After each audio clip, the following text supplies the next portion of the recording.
नाम समरीन। समरीन नाम का क्या मतलब है?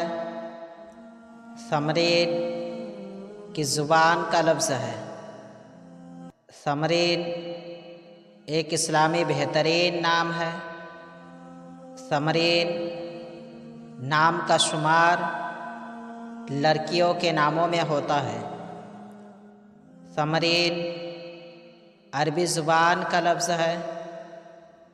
समरीन नाम का मतलब है फलदार, फ़ायदा देने वाली, मदद करने वाली। अंग्रेज़ी अल्फाज